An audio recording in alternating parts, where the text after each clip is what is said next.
everybody, welcome. So in this training, we're going to talk about how to get it out of your head and into the world. These are 4 tools for multiplying your time. So the best way to think about this is to think about cupcakes. So what do I mean by that? Some of us in the hacking music community may be familiar with cupcakes, but I'm going to back up and give some context here. The cupcake hack is this. There's 3 levels. There's cupcakes, there's birthday cakes, and there's the big bad wedding cake.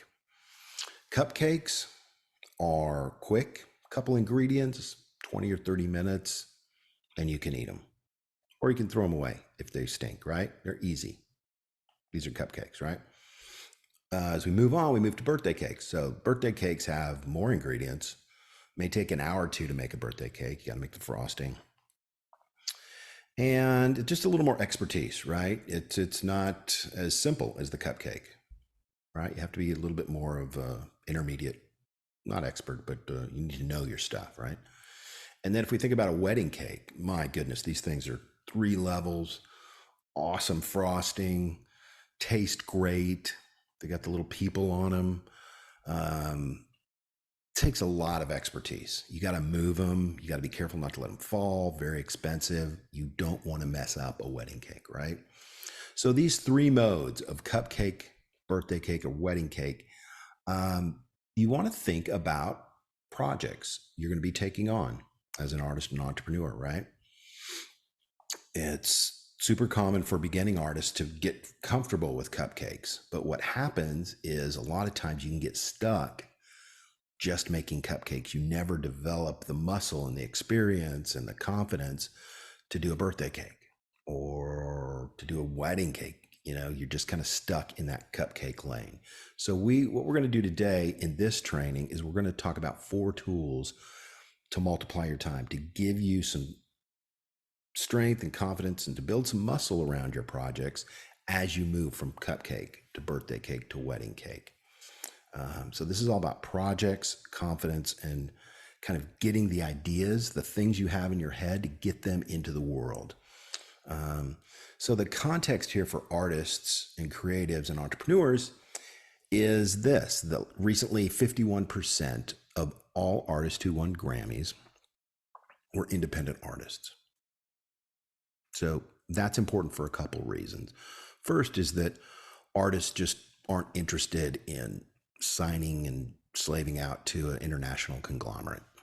Okay, it may make sense for a couple artists, but for an increasing amount, they want to be in control. Artists are entrepreneurs, right? They're not stuck making cupcakes. Matter of fact, they can make a birthday cake, and some of them can make wedding cakes, right? So more and more artists are entrepreneurs, full stop, right? They're able to build their back end. They're able to understand their infrastructure, processes, automation.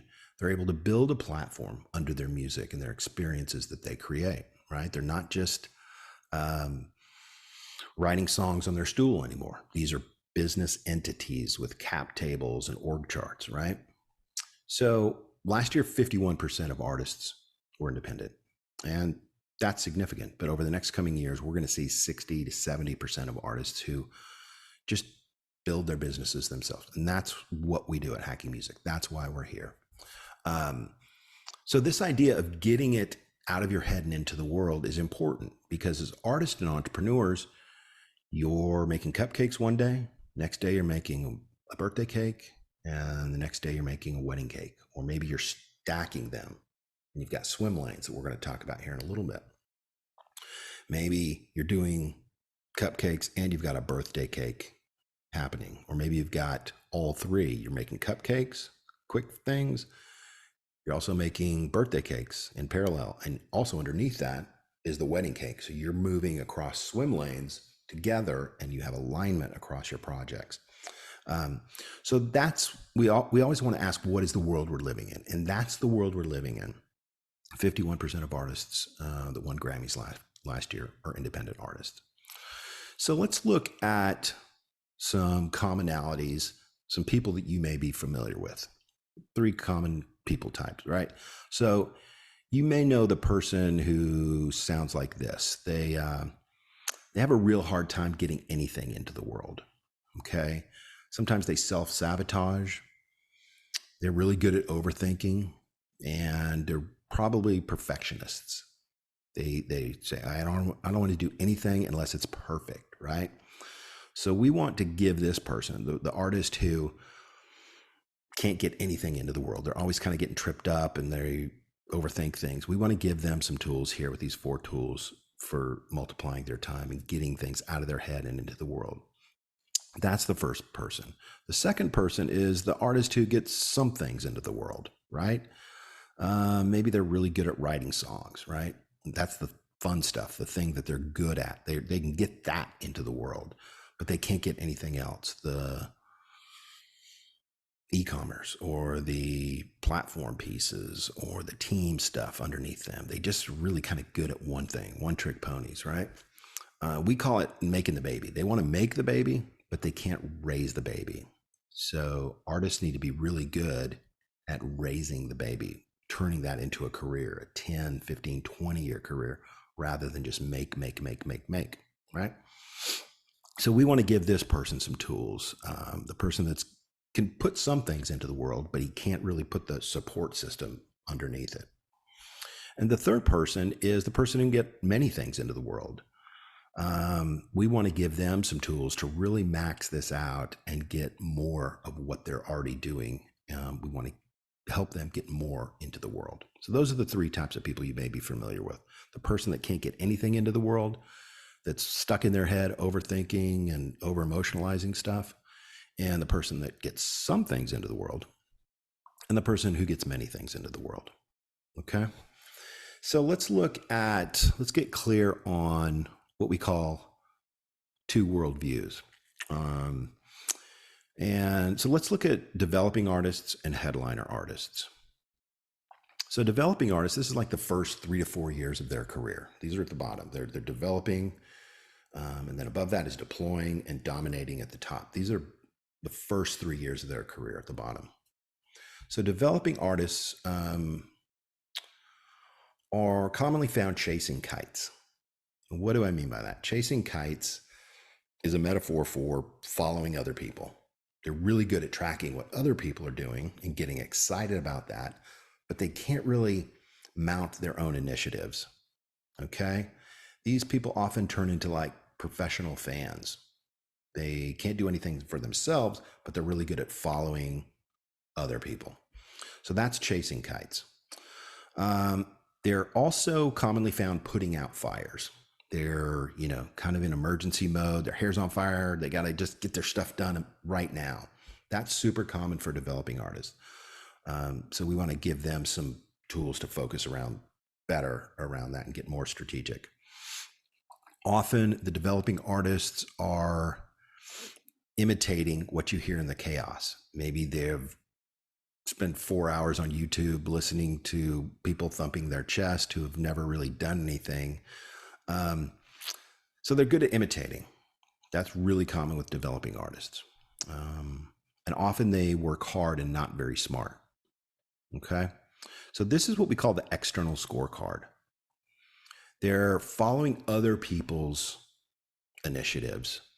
They don't really have a compass. They don't have a true north. They don't have a strategy, and they're not able to mount campaigns, maybe a 60-day campaign or 90-day campaign or a year campaign. They're not able to do that. So these people with the external scorecard, they're stuck making cupcakes. They can just, put out fires, chase other people's initiatives, try to work hard. And this is the chaos mode, right? They're kind of golfing in the dark and they don't really have a rudder. Okay. So this is the developing artist, right? So the next worldview is the headliner artist, and how they think very differently. The headliner artist understands priorities.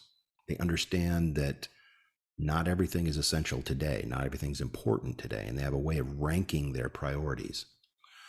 They're able to spot failures. They've failed in the past. It's called fail fast, learn fast, right? And they're able to really spot failures within their team and their projects. And sometimes they can be meanies because they know they've learned the hard lessons 2 years, 5 years, 10 years ago, and they refuse to make those mistakes again, right? So they're able to spot failures. Headliner artists are also able to focus. They're able to see that goal on the horizon, whether it's a 6-month goal or a year goal. They're able to focus and get the right things done. Headliner artists are also able to finish. They know how to get the ball into the end zone, right? They know the steps to get there. They're able to hit their goals, right? And often headliner artists have a culture of achievement, right? They like to celebrate the wins. It's like a sports team, right? They want to get to the Super Bowl, and they're going to do everything they can to get to the Super Bowl because it's fun, right? Headliner artists also work smart, right? They don't exhaust themselves. They don't burn themselves out. They don't make their heads explode. They work smart, which means they work smart personally. They work smart within their teams, and they have some processes and some tools to do this better. And mostly, and this is what I love the most, is they love to have fun, right? This is what we call gamification, and we go deep into this in the hacking music community. But for now, you want to think of it as a game, right? It's like Pokemon. You want to go out and find those pink orbs and capture the orbs, right? Gamification goes a lot deeper than that. But for now, just think of it as you want to turn work into fun. You don't have to do it. You want to do it. Okay. And this worldview of the headliner artist prioritizes, spots failures, focuses, finishing, hits his goals, culture of achievement, works smart, not harder, has fun. This is the internal scorecard, right? They decide the direction of their career. They're able to be intentional. They're able to put points on the board. They're able to hit their marks and make their days, and to be in the trenches and take the hill together with their team. They're not interested in chasing other people's kites. They're interested in flying their own kites. So this internal scorecard, the headliner artist with this worldview, is able to make cupcakes, able to make birthday cakes, and able to make wedding cakes and shift in between them and to stack them and to do projects with confidence. And authority is not the right word, but you've done it in the past. You're confident that you can do it again. Okay. So as we think about the developing artist worldview and the headliner artist, both of these artists are talented, right? It's not a question of which one's talented, but only one of these gets stuck, and that's the developing artist. So often the developing artist is more talented than the headliner artist, to be honest with you. Some headliner artists that we've worked with can't sing their way out of a wet paper bag, but they know how to prioritize, spot failures, focus, finish, hit goal, right? So if we think about it in the context of talent, and the best musicians and the super talented people, those people aren't getting out there.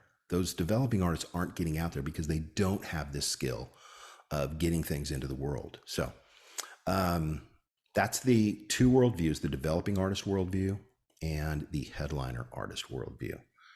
So let's move into the 4 tools that we use to manage. We call it the giant hairball, right? There's all this stuff going on. There's immediate stuff. There's long-term stuff. There's all this stuff that's important. So how do we break it down? How do we manage it? How do we track it in a way that allows us to put points on the board and make our days every day? So let's look at what those tasks look like. So the first one is like daily tasks. These are the stuff you just got to get done today. Could be 10, 15, 20 things, right? Daily stuff, like a 24-hour window. Then there are sprints. It may take 2 weeks or 30 days. They're kind of longer projects, right? More like a birthday cake, right? They're medium. They're not quick and dirty. They're kind of take some time, right?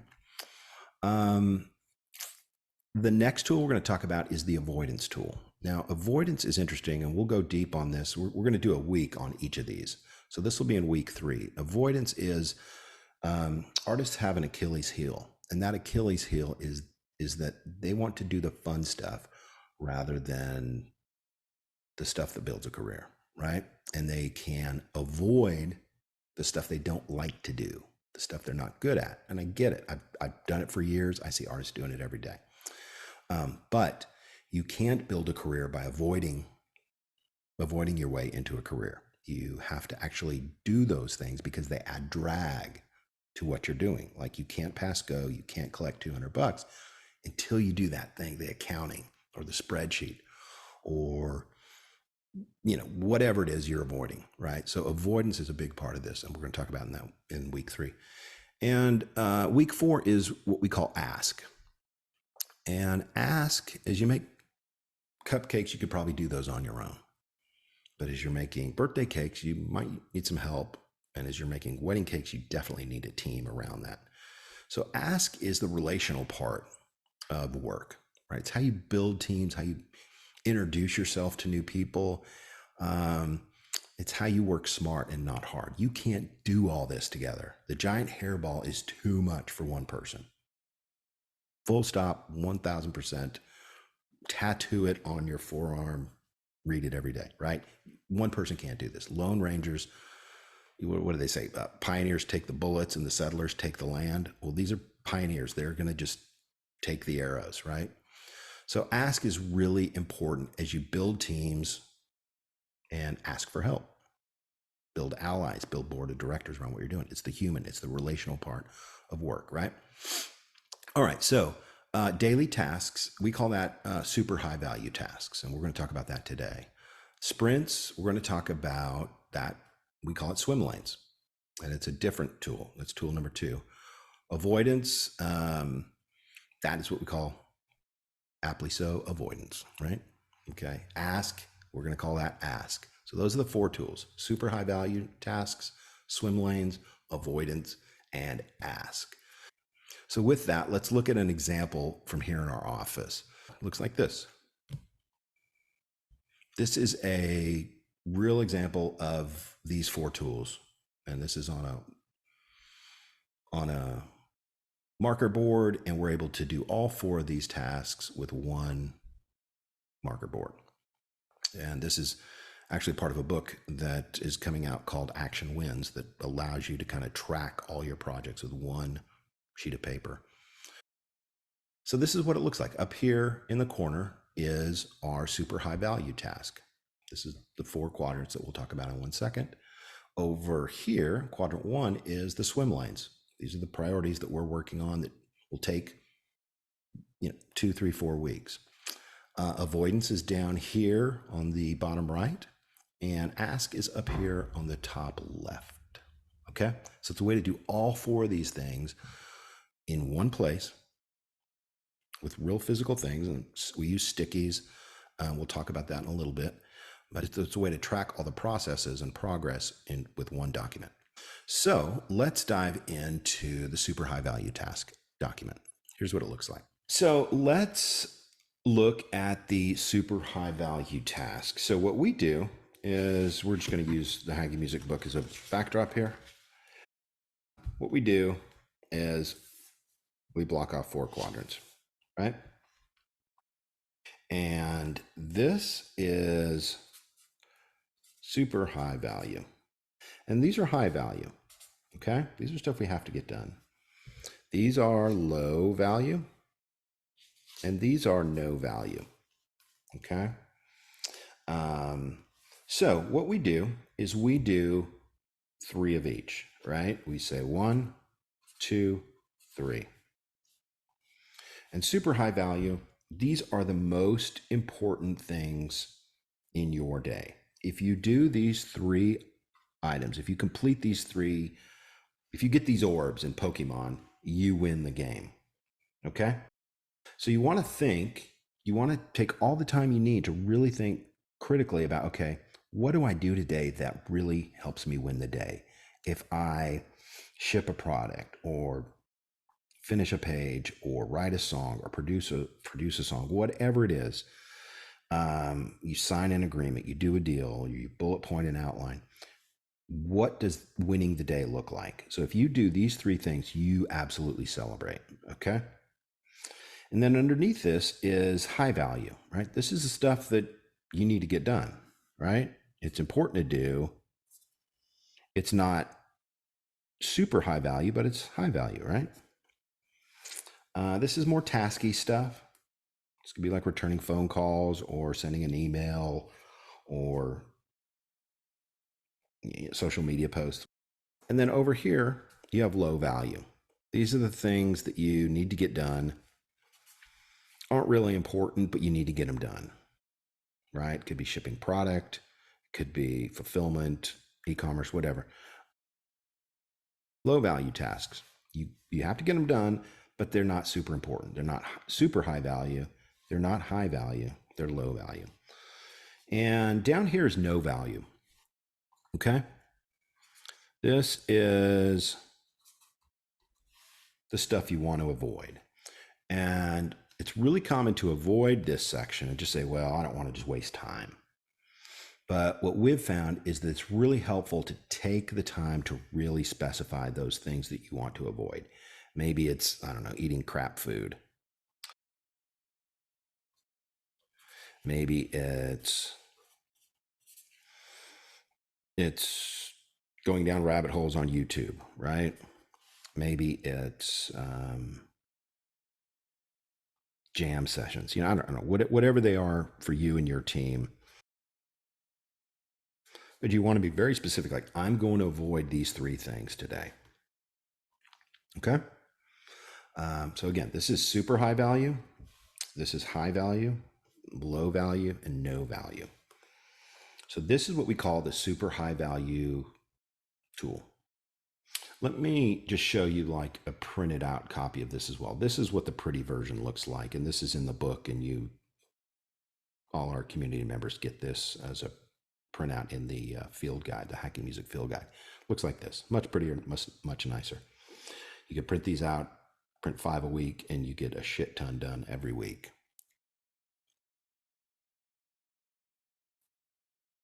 So as we look at this, the big board, this has all 4 of the tools that we're going to talk about in this series.